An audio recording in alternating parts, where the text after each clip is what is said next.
میرے خیال میں ہم پہلے ہنوڑک اور زیارت کے شہداء کے لیے اور باقی بھی جو دوست یہاں وفات پائے ہیں یا شہید ہوئے ہیں ان کے لیے ایک دعا فاتحہ کرتے ہیں.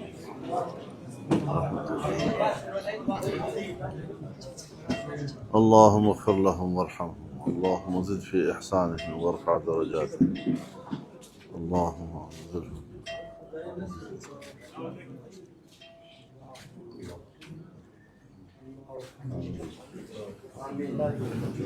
اللہ تعالیٰ سب کے درجات کو بلند کرے. ابھی بھی دیکھیں آپ یہ انتظامات ہیں صبح سے جو ہے آپس میں لڑ رہے ہیں. آج ہمیں اندازہ نہیں تھا کہ آپ لوگ کتنے زیادہ ہو. خیر بہرحال پاکستان میں بہت چیزوں کو برداشت کرنا پڑتا ہے. تو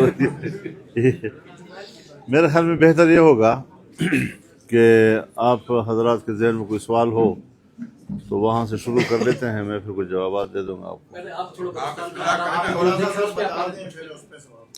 دیکھیے بلوچستان کے حالات کو جو پورے ملک کے حالات ہیں ہمارے صوبہ خیبر پختونخوا میں ہیں یہاں پر بلوچستان میں ہے. حکومت کی کوئی ریٹ موجود نہیں ہے. مسلح گروہ ہیں اور مختلف علاقوں میں اضطراب ہے. عوام پریشان ہیں. ان کی زندگی اجیرن ہے اور حالات اب ایسے ہیں کہ لوگ اپنے علاقوں میں اپنے دیہاتوں میں اپنے محلوں میں اپنے گھروں میں محفوظ نہیں سمجھتے اپنے آپ کو. اپنے بچے اب وہ تعلیم کے لیے اسکول نہیں بھیج سکتے. محنت مزدوری کے لیے اور حلال کمائی کے لیے وہ اب ان کے راستے بند ہو چکے ہیں. تو یہ تمام حالات ہیں کہ جو اس وقت ملک اس کا سامنا کر رہا ہے. لیکن ملک کو چلانے والے اس ساری صورتحال سے غافل ہیں اور کسی قسم کی کوئی ایسی قومی سطح کی پالیسی موجود نہیں ہے کہ جس میں سب مل کر ہم ملک کو اس بحران سے نکالنے کے لیے سوچیں. اور طاقتور قوتیں جو ہیں وہ اپنی طاقت کی بنیاد پر مسئلے کو سمجھتے ہیں کہ ہم حل کر لیں گے. لیکن طاقت کبھی بھی مسئلے کا حل نہیں رہا ہے. طاقت سے مسائل اور الجھتے ہیں. اور پہلے تو ہم خیبر پختونخوا یا بلوچستان کی بات کرتے تھے. اب تو کشمیر کی صورتحال بھی بہتر نہیں ہے. وہاں پر بھی ایک اضطراب ہے اور وہاں پر بھی لوگ کوئی مہینے سے زیادہ عرصہ ہو گیا دھرنا دیے ہوئے ہیں اور وہ بار بار ہمیں آواز دے رہے ہیں کہ ہمارے مسئلے کو آپ حل کریں. لیکن اس پر بھی حکومت کی طرف سے اب تک کسی قسم کا کوئی رابطہ نہیں ہو رہا. نہ اس پر کوئی جواب آ رہا ہے. نہ وہ یہ سوچ رہے ہیں کہ ہم کسی کو اس میں کردار ادا کرنے دیں. تو یہ ساری وہ چیزیں ہیں جو میں سمجھتا ہوں کہ اس وقت قومی سطح پر مشاورت کے محتاج ہیں اور ایک انصاف پر مبنی پالیسی بنانے کا تقاضا کرتی ہے. پہلے جو ہے ہم دیکھتے تھے جمعیت علماء اسلام بلوچستان میں حکومت بنانے توڑنے یا بلوچستان میں ایک اہم طاقت ہے جمعیت علماء اسلام. ابھی موجودہ سیٹ اپ میں آپ نہیں سمجھتے کہ جمعیت کے جو اراکین ہیں یا جو بھی ہیں وہ حقیقی جیالے نظر نہیں آتے. جو جمعیت کے مولانا ہیں قاری ہیں حافظ ہیں یہ نظر نہیں آتے. جو الیکٹیبلز ہیں وہ جمعیت میں آ گئے اور اراکین ہیں پارلیمنٹ میں بھی یہی ہوتے ہیں. لیکن اب ان کا وہ کردار نہیں رہا ہے. یہاں پر جو ہے حکومتوں کے خلاف تنقید بھی کی جاتی ہے. ان کو ہار بھی پہنایا جاتا ہے آپ کے اراکین کی جانب سے. تو اس کی کیا وجہ ہے کہ اب وہ جو جمعیت کے اصل ورکرز تھے وہ نظر نہیں آتے بلکہ الیکٹیبلز جمعیت کی جگہ ہوتے ہیں؟ یہ سوال آپ کے ذہن میں کیوں آیا ہے؟ یہ ہمارے ذہن میں کیوں نہیں آ رہا؟ میرے خیال میں اس کو ہم پہ چھوڑیں. کچھ چیزیں ہمارے اپنے گھر کی ہوتی ہیں.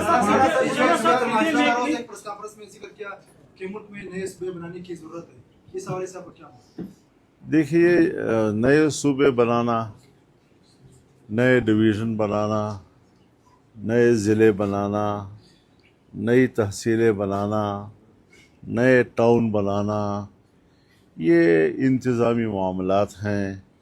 اور انڈیا میں بھی صوبے بنے ہیں. اور لیکن ہمیں